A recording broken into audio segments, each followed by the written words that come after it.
Perfecto, gracias. El tema que nos convoca en esta oportunidad se denomina el derecho civil, penal y su incidencia en el derecho animal. Pero aquí hagamos una reflexión al respecto y en verdad lo que tenemos que analizar es el derecho animal y su incidencia en el derecho civil y penal, dado que se han ido estableciendo figuras tanto en el ámbito penal para proteger a los animales y a su vez con la ley 3047 también se establecen disposiciones que si bien no han sido recogidas en forma taxativa en el Código Civil, pero sí por un tema de especialidad establecen nuevos parámetros y básicamente lo que recogemos y rescatamos es la denominación de o reconocimiento de seres sensibles, en este caso los animales.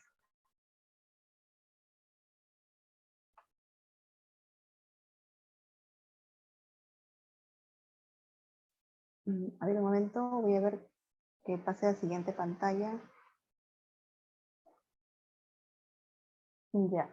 Marco jurídico de la protección y bienestar animal.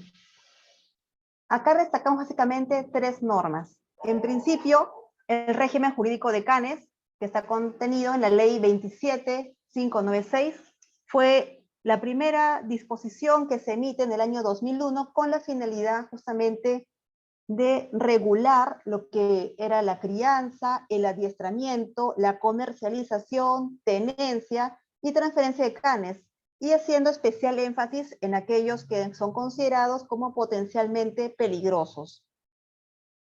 Luego tenemos la Ley de Protección y Bienestar Animal, que es la Ley 3047, emitida en el año 2016, que ya viene a establecer puntos bastante relevantes que nos permite garantizar una mayor protección, bienestar y conservación, en este caso, de los animales.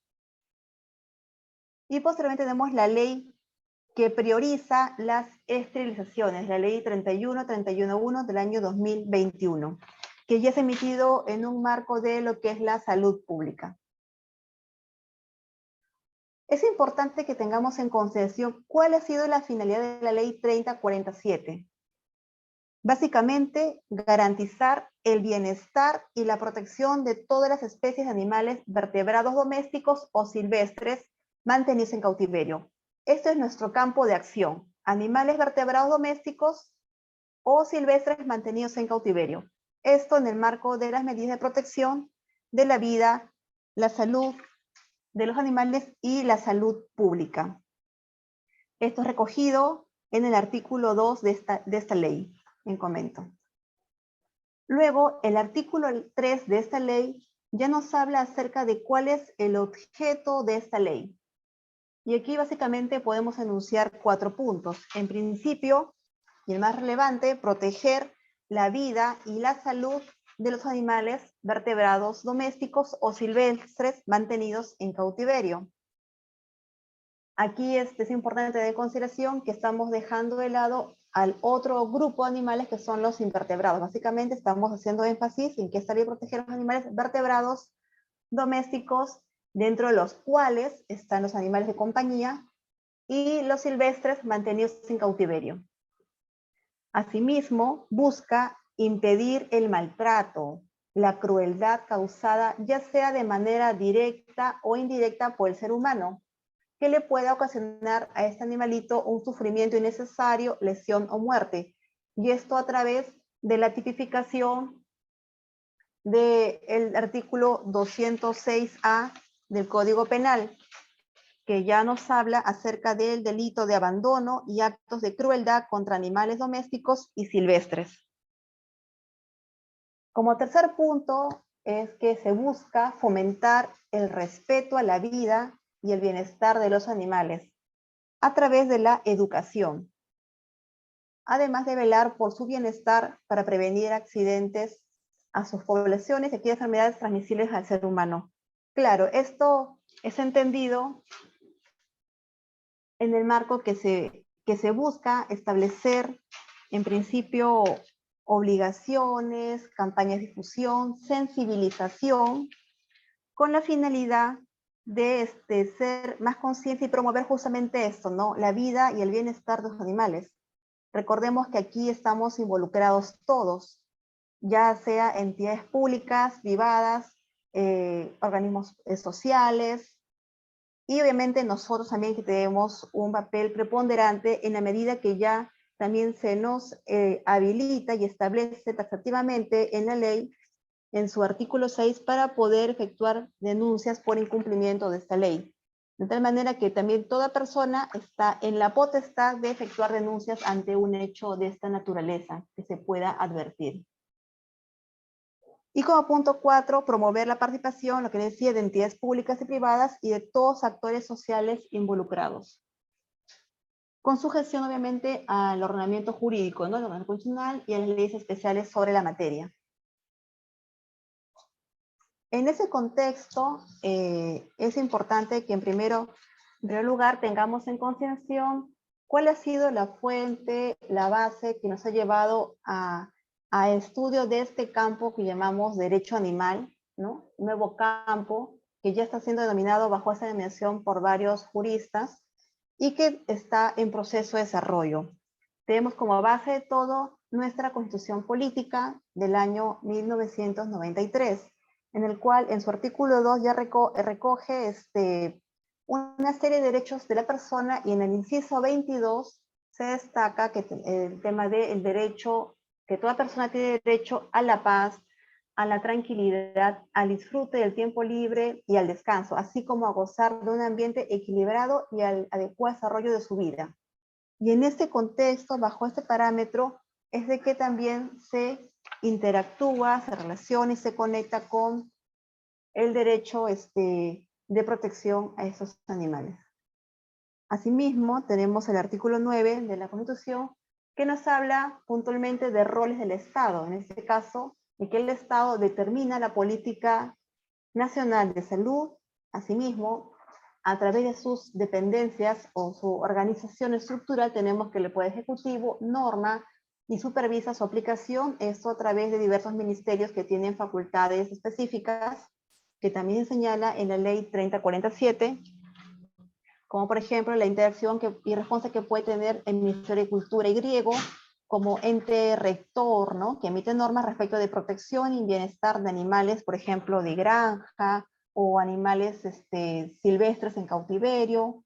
También por su parte, lo que corresponda al Ministerio de la Producción, cuando hablamos, por ejemplo, de vertebrados acuáticos, ¿no? Que son mantenidos en cautiverio o utilizados de repente para experimentación, investigación, docencia o comercialización. También a su vez lo que corresponda al Ministerio de Salud, cuando hablamos que ellos son los responsables de velar por el aspecto relacionado a no poner en riesgo la salud humana. Y obviamente el Ministerio del Ambiente, en lo que corresponda a la biodiversidad, ¿no? En aspectos de su competencia. Y el Ministerio de Educación respecto de la enseñanza, del cuidado del ambiente, sobre todo que fomentando sobre todo el tema de la protección, respeto y el bienestar animal. Y en ese contexto el Estado en conjunto es responsable de diseñar y conducir en forma plural y descentralizadora a través de sus organismos estas políticas para facilitar el acceso equitativo a todos los servicios de salud.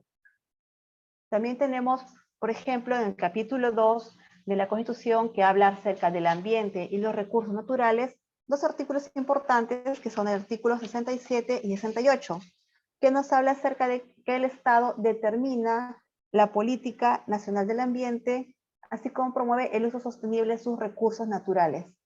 Y de otro lado, la obligación también del Estado de promover la conservación de la diversidad biológica y de las áreas naturales protegidas.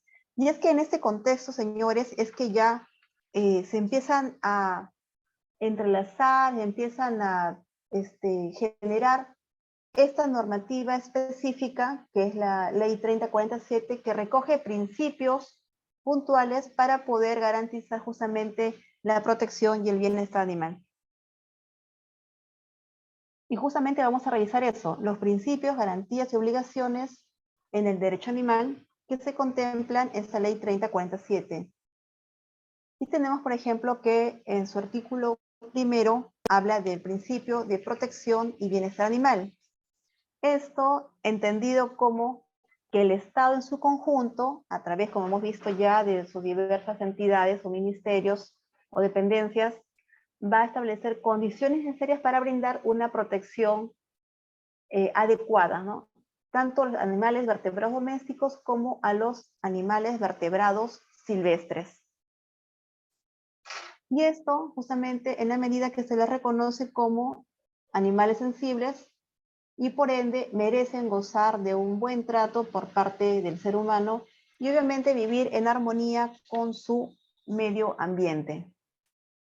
Otro principio importante también que se señala en esta ley es el principio de la protección de la biodiversidad. Y esto de la biodiversidad lo entendemos como por ejemplo en tres segmentos, ¿no? Cuando el Estado en principio asegura la conservación de las especies, acá hablamos de la fauna silvestre legalmente protegida bajo su regulación y sus hábitats, ¿no? Esto se entiende mediante la aprobación de planes nacionales, ¿no?, de conservación, así como también mediante la protección de las especies migratorias.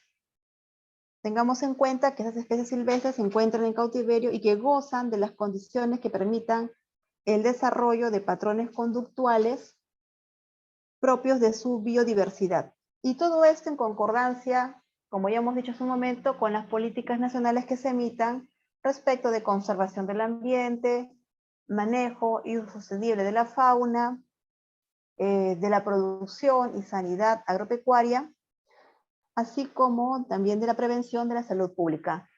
Entonces, todo este conjunto de medidas que van a darse en función a estas políticas nacionales son las que consideramos como la protección de la biodiversidad. El tercer principio que recoge esta ley es el principio de colaboración integral y de responsabilidad de la sociedad. Y en este aspecto es importante que tengamos en consideración que todos somos responsables de garantizar y promover el bienestar animal. Y esto se da a través de diversas áreas o estamentos del Estado. De un lado tenemos las autoridades que correspondan o pertenezcan al gobierno del nivel nacional, regional y local, es decir, a través de sus tres niveles de gobierno, es decir, ministerios, gobiernos regionales y municipalidades, ¿no?, distritales.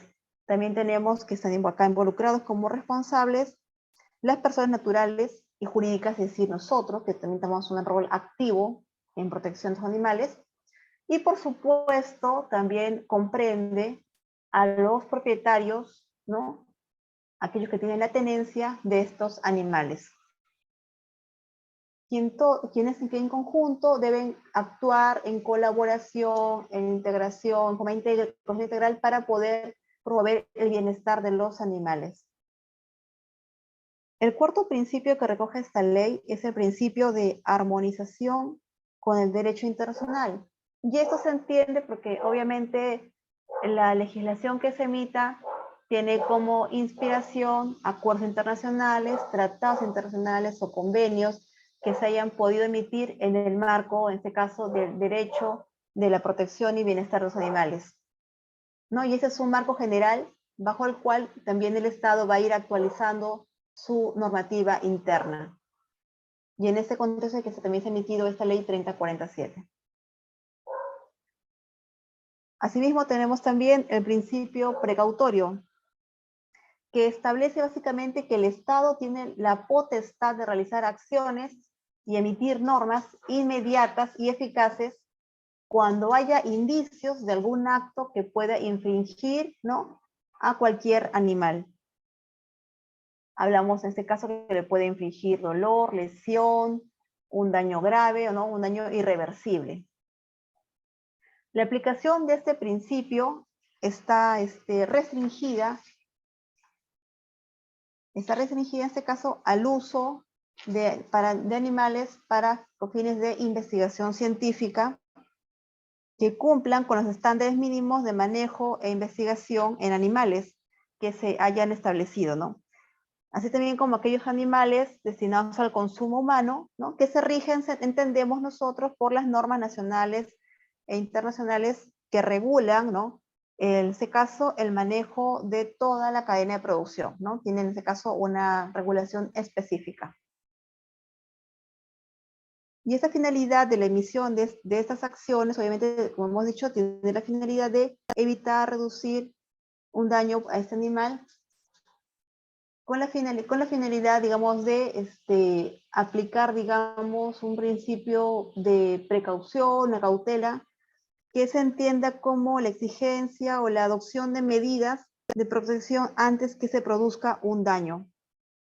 Entonces, el Estado tiene, digamos, que anticiparse de alguna manera en estos casos específicos y de emitir las disposiciones pertinentes para garantizar su bienestar, que se evita un daño irreversible, un daño grave, dolor, lesión, o como hemos dicho en algún momento en la norma, también se destaca un sufrimiento innecesario.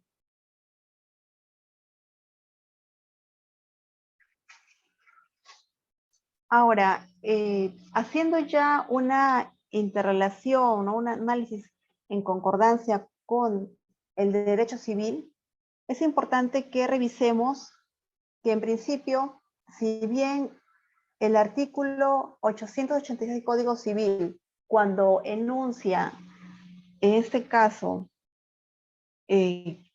a qué conocemos como bienes muebles, en forma general, bueno, señala, ¿no? El vehículos terrestres, fuerzas naturales de apropiación, construcciones, materiales de construcción, títulos valores, derechos patrimoniales, rentas o pensiones de cualquier clase, acciones o participaciones que cada socio tenga en las sociedades o asociaciones, ¿no? Aunque esas pertenezcan a bienes inmuebles, y sí mismo señala los demás bienes que pueden llevarse de un lugar a otro. Y si bien, señores, este artículo del Código Civil señala en forma general lo que podríamos entender nosotros como cosas, como bienes muebles, tengamos nosotros en consideración que la ley 3047, al establecer ya en su artículo 14 que los animales son reconocidos con una condición de seres sensibles, en este caso hablando de los animales vertebrados domésticos y silvestres mantenidos en cautiverio, ya está haciendo una distinción. Es decir, ya los está reconociendo como seres sensibles. Y aunque el Código Civil no haya sido modificado en el sentido de excluir textualmente a los animales, ¿no? En este caso, de una categoría, una lista cerrada de bienes muebles, esto no es necesario porque ya tenemos una ley especial, que es la ley 3047, que le reconoce ya no como cosas, como bienes muebles, sino como seres sensibles. Y en aplicación del principio general de la ley especial prima sobre la ley general, es que nosotros podemos afirmar que no es necesario una modificación del Código Civil para reconocer a estos animales con esta categoría especial. Y esto es lo que señala el artículo 14 de la Ley de Protección y Bienestar Animal. Que señala, para fines de aplicación de la presente ley, se reconoce como animales en condición de seres sensibles a toda especie de animales vertebrados domésticos y silvestres mantenidos en cautiverio. Es decir, no requiere una modificación expresa del Código Civil, reitero, para poder ya reconocerle a estos animales una categoría especial como seres sensibles y por ende ya no son considerados simplemente cosas o bienes muebles. Y en ese contexto, muchos de nuestros colegas han desarrollado, en este caso yo recojo la propuesta o el modelo que en su momento elaboró el doctor Jorge Reyes, a quien va a seguirme luego en la exposición, respecto de esto, que lo que se llama el contrato de adopción. ¿Por qué contrato de adopción? Porque hablamos en principio, señores, que ya no son cosas, son animales, son seres sensibles. Hablamos de que tenemos una ley especial bajo la cual nosotros estamos estableciendo deberes para las personas, prohibiciones, con la finalidad justamente de procurar la protección y el bienestar de los animales, evitando en este caso que se les cause un daño, un sufrimiento innecesario, un maltrato, ¿no? O un maltrato físico, o cualquiera que altere su normal comportamiento, obviamente lesiones o hasta la muerte. Entonces, ya no hablamos de cualquier cosa, hablamos de un ser sensible que en este caso es entregado a una persona, al adoptante, bajo ciertas obligaciones, premisas que están enmarcadas en la ley 3047, que son recogidos de este documento, de esa ley, con la finalidad justamente de garantizar su bienestar.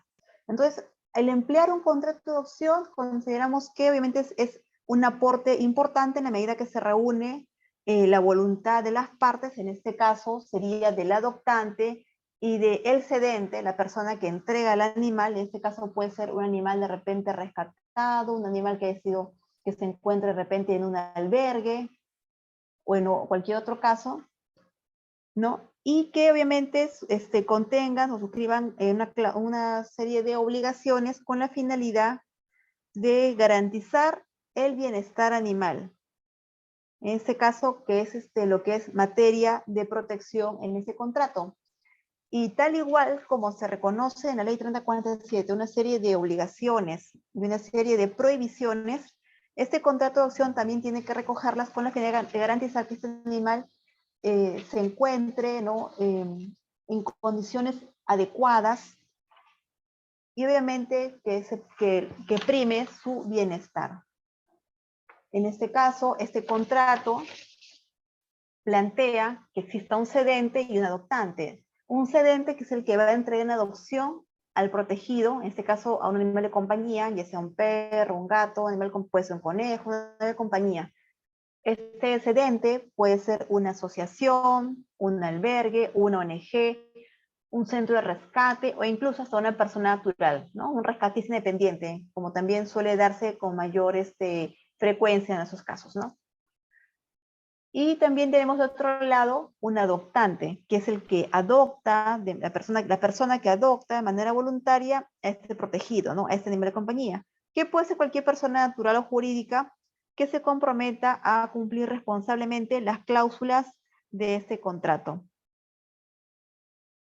Es importante que lo que se da acá, o lo que se cede en este caso, es la tenencia. Y esa tenencia, recordemos que tiene que ser responsable y se armoniza justamente con los deberes, con los principios que recoge la ley 3047 y con las prohibiciones, que obviamente son sancionadas, ¿no? De manera administrativa, civil y penal. Entendemos que en este caso lo que estamos cediendo básicamente es la tenencia. En este caso estamos en una tenencia, es decir, la posesión de este animal.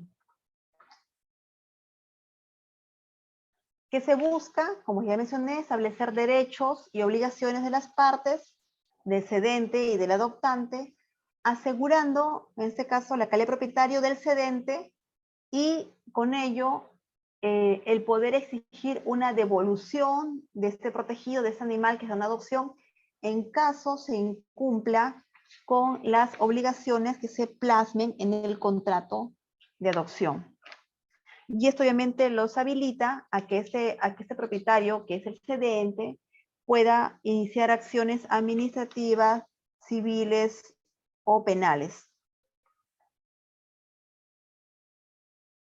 Y en ese contexto es importante que también tengamos en consideración que como consecuencia de la infracción tanto de los deberes de la ley 3047 que se recogen en el artículo 5 de la ley, como en el caso que se produzca alguna infracción que se encuentre contenida también en esta ley, en el artículo 30 y siguientes, es que ya entramos al campo del derecho administrativo y derecho penal, en los cuales se puede sancionar, reprimir estas acciones.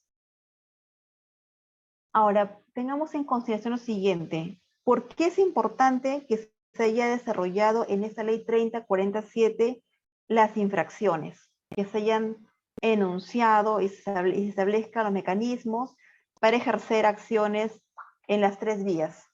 Porque obviamente el Estado tiene que garantizar niveles de protección. Niveles de protección, en este caso, tanto a nivel de prevención, infracción y delito. Prevención en la medida que nosotros hemos enunciado cuáles son nuestros deberes y previsiones generales. Infracción, porque obviamente ya hablamos de un proceso administrativo sancionador o hasta un procedimiento trilateral en el cual ya se ha hecho un reclamo, ¿no?, ante la advertencia de una situación que se considera como infracción. Y ya para esto, puntualmente, las municipalidades, a través de las ordenanzas, las tipifican y establecen también la sanción, en este caso pecuniaria, multa o la que corresponda, de acuerdo a la gravedad de los hechos. Y el delito, obviamente, ¿no?, cuando hablamos ya que se configura un delito, en este caso, hay una represión ya punitiva por parte del Estado, hablamos de un delito, que se vulnera un bien jurídico protegido, y obviamente ya hay consecuencias como la, digamos, pena privativa de libertad u otras sanciones que se puedan dar como la inhabilitación según corresponda, ¿no? ¿Cuándo se comete una infracción administrativa? Cuando hablamos de infracción administrativa, que se recoge, como acá se indica, en el artículo 30 de la ley 3047, 30.1, hablamos que infracción administrativa es toda conducta, ya sea por comisión u omisión, que signifique el incumplimiento de normas que establezcan, en este caso al propietario, obligaciones.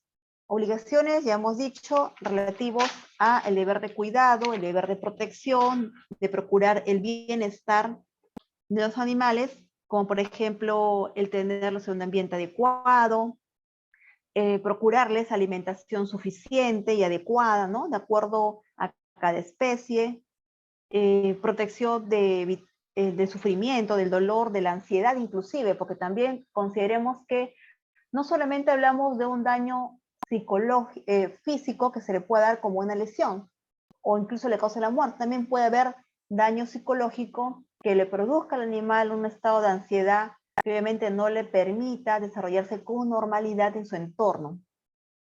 Y también, obviamente, dentro del deber de todo propietario o responsable está el brindarle atención médico, veterinaria especializada, incluso las vacunaciones cuando corresponda. Y obviamente el incumplimiento de estas obligaciones va a acarrear obviamente una infracción administrativa. Asimismo también, ¿no?, el incurrir de repente en alguna conducta que es tipificada como prohibición, como por ejemplo de repente utilizarlos de repente en espectáculos públicos, en evento público o privado, donde lo obligue de repente a realizar al animal algún comportamiento, ¿no?, que no sea natural o que no sea, o que atente contra su propia integridad de repente o bienestar, ¿no? Y esas infracciones administrativas obviamente devienen, ¿no?, el incumplimiento básicamente de deberes y prohibiciones que se encuentran contempladas en el artículo 5 de la ley 3047 y también en el capítulo 6, ¿no?, que es el artículo 22 de esta ley. Luego,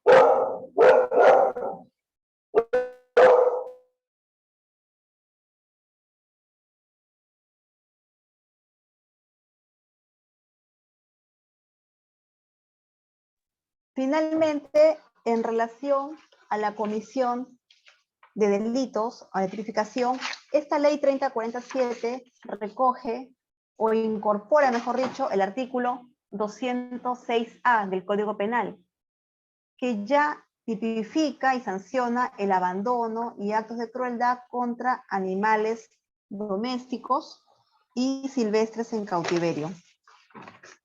Esta norma establece, ¿no?, que el que cometa actos de crueldad contra un animal doméstico o un animal silvestre o los abandona, ¿no?, será reprimido con una pena privativa de libertad, dice acá, no mayor de 3 años, con 100 a 180 días multa y con inhabilitación conforme al artículo 13, al 13 del artículo 13 de ese Código Penal, ¿no? Y asimismo señala que si como consecuencia de estos actos de crueldad o del abandono del animal doméstico o silvestre, este muere, ya la pena se incrementa, ya acá estamos ante un agravante, ¿no? Y la pena ya se incrementa y va a ser no menor de 3 ni mayor de 5 años, asimismo reprimido con 150, 360 10 multa o inhabilitación conforme el numeral 13 del artículo 36 de este código. Y esto es importante porque aquí también ya estamos encontrando que hay una represión a nivel penal para sancionar estos actos, digamos, en este caso de crueldad, ¿no? De crueldad con el cruel animal. Y es importante tener un aspecto de consideración. Cuando hablamos de maltrato, muchas veces conversando con algunos colegas hemos encontrado que decimos, e incluso en la prensa mismo, de repente ustedes han escuchado cuando alguna noticia es difundida, ¿no? Delito de maltrato animal, o delito de crueldad, pero en verdad confundimos porque el delito que tipifica el Código Penal es el delito de crueldad animal, no de maltrato. Si yo hablo de maltrato, hablo de una infracción administrativa. Hablo de una acción que puede ser reprimida y puede ser denunciada ante de repente un municipio para que éste tome acción, establezca un procedimiento administrativo y sancione a la persona que ha incurrido en una infracción. Ya sea de repente porque no ha cumplido con alguno de los deberes o obligaciones que recoge la ley 3047 y por ende implica que se está realizando un maltrato al animal. Pero cuando ya hablo de un delito, la norma nos habla de actos de crueldad, que incluso puede incluso llegar a como una agravante, ¿no? Si es que como consecuencia de acto de crueldad se ha producido la muerte del animal. Entonces es importante que diferenciemos que cuando hablamos de un delito, hablamos de acto de crueldad. Cuando hablamos de una infracción administrativa es prácticamente una acción de maltrato, a efectos de que nosotros en su momento podamos también iniciar o promover las acciones administrativas o penales pertinentes ante un hecho como estos. Gracias.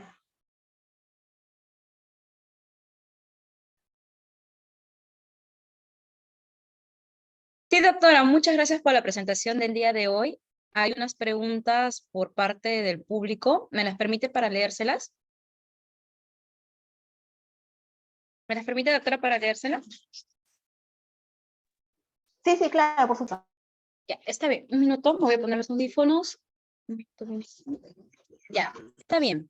Hay una pregunta directa del Facebook y dice: buenas noches. ¿Es cierto que ya no se puede hacer campañas veterinarias en lugares inhóspitos y donde hay abandonos?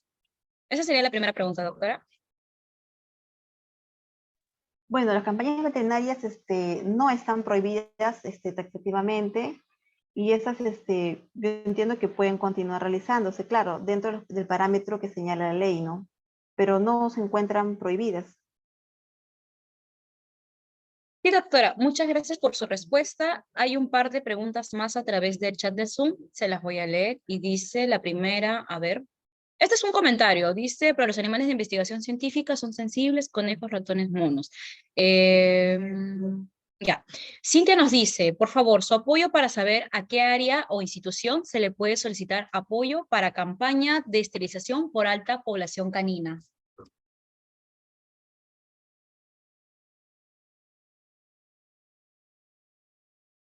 Bueno, en principio, yo consideraría que tenemos que recurrir a los municipios, a los gobiernos distritales, ¿no? Los municipios con los cuales podemos tener una interacción más inmediata y son los que aquellos dentro de las obligaciones que establece la ley de municipalidades pueden tomar un rol más activo para realizar estas campañas de esterilización.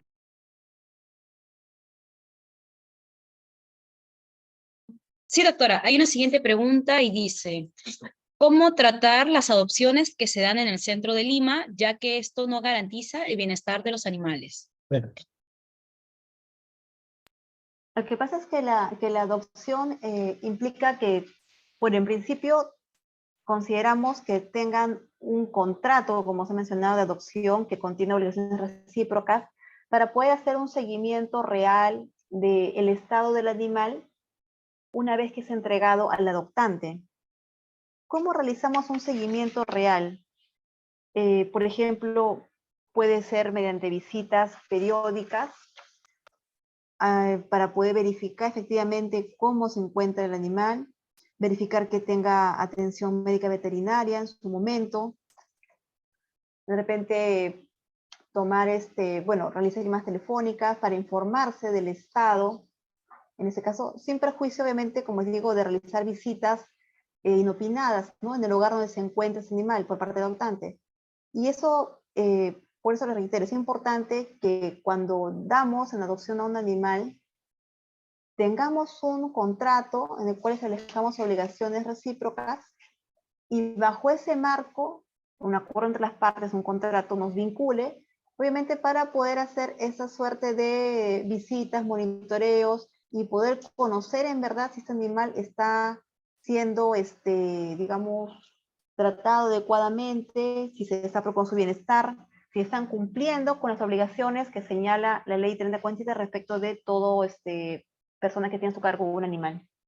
Es más, voy a compartir, el modelo del contrato de adopción que he revisado para que realmente también lo puedan socializar con las personas que están participando en ese foro. Sí, doctora, estaría bueno. Le voy a leer unas 2 preguntas más, ya que son muchas. Una a través del Facebook dice, ¿existe una venta legítima de animales? Se ve que algunas veterinarias hay ventas de animales.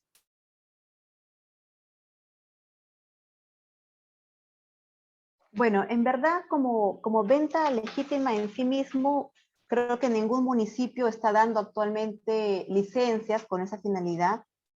Si nosotros nosotros más que todo hablamos de la adquisición, ¿no? De la adquisición y cómo adquirimos de repente un animal. En teoría debería ser una adopción. Sabemos que se comercializa, de repente en veterinarias, de repente en pet shops puede ser, o de repente se me ocurren qué más, bueno, más allá de internet o de redes sociales, ¿no? Pero cuando hablamos de comercialización en sí mismo, tenemos como antecedente la ley 27596, que es la ley que regula el régimen jurídico de canes, en el cual ya hablaba de una comercialización, ¿no?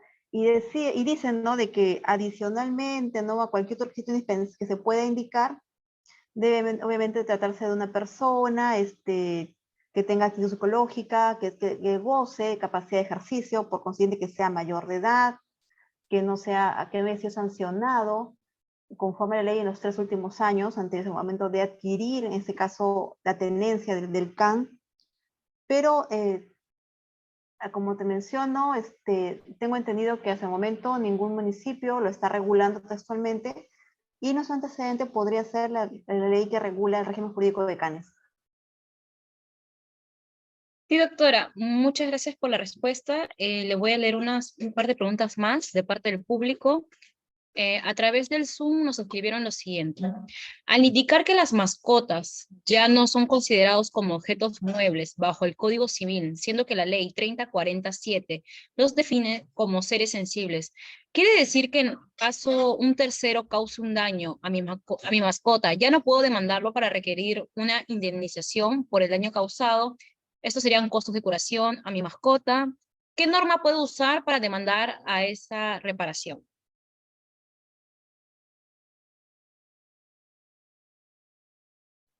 Bueno, entiendo que sería una indemnización, pero por los daños que en este caso está sufriendo el animal. No entendido como una cosa que voy a valorizar por decir a un animalito, un perrito de X raza y que considero yo que vale más que otro porque es de X raza, sino entendamos que la indemnización va orientado a cubrir los daños ocasionados, en este caso, al animal que está protegido por la norma, lo que incluye su curación, su hospitalización, internamiento, de repente su rehabilitación, de repente puede haber habido una cirugía, si es que de repente fue atropellado por un vehículo. Entonces, el resarcimiento va enfocado en eso, en que voy a demandar y a procurarme lo que se requiere para digamos, su bienestar para poder darle atención médica especializada y su recuperación, por consiguiente, no en el sentido estricto de una cosa que podría monetizarla dependiendo de la raza del animal de repente que tengo, ¿no? Sí, doctora, hay varias preguntas, voy a tratar de leer todas. A través de Facebook, Lila nos dice, ¿está de acuerdo con declarar derechos para el animal como sujetos de derecho y sus derechos fundamentales? Y Martín nos dice, ¿las adopciones se escriben en algún registro? ¿Qué pasa cuando un extranjero utiliza a un perrito para pedir limosna? A ver, no hablamos aquí en estricto que sean sujeto de derecho como una persona, sujeto de derecho, pero hablamos que sí tienen una protección sui generis, hablamos que sí tienen un reconocimiento y que en este caso la ley especial, que es la ley 3047, los reconoce como seres sensibles.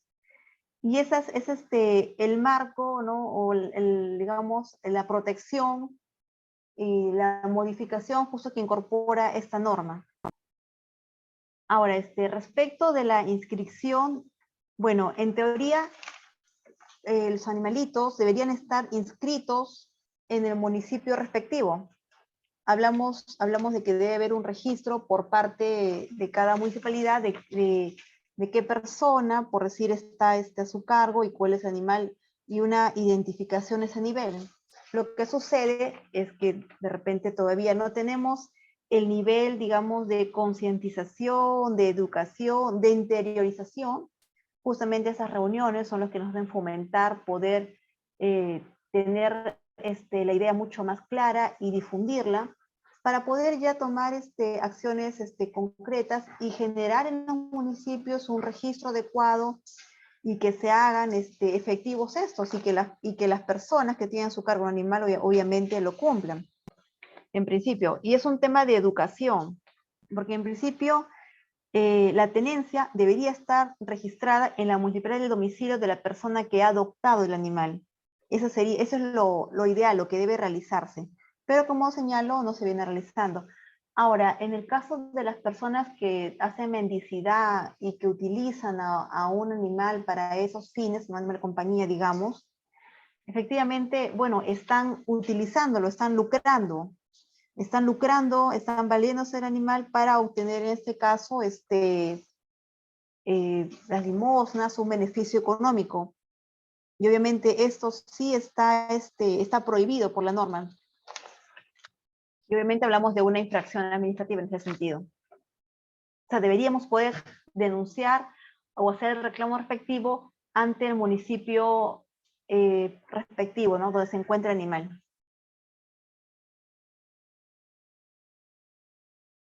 Sí, doctora, hay una última pregunta a través del chat de Zoom y dice, ¿qué opina de reconocer la dignidad del animal? ¿Está usted de acuerdo con seguir explotando animales para la alimentación?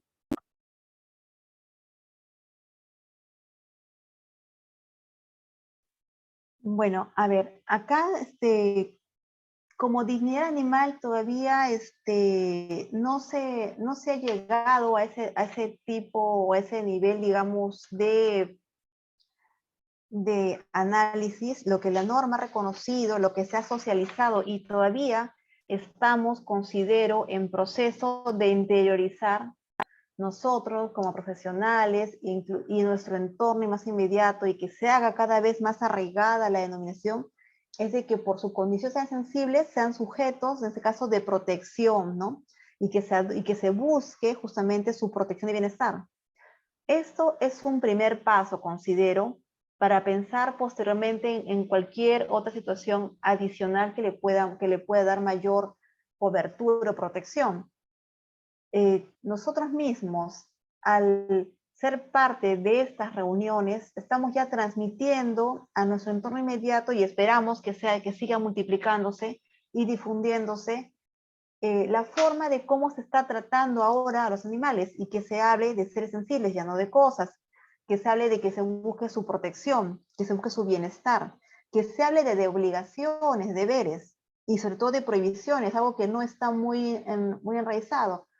Eh, Algo tan simple como, por ejemplo, salir a caminar con un perrito y tenerlo sin una correa, expuesto a que sea atropellado, a que corra ante un estímulo externo, ante un ruido, y que sea atropellado y fallezca, y que sea, digamos, desplazado, o que el dueño, en este caso, la persona lo desplace sin mayor cuidado, implica una infracción administrativa.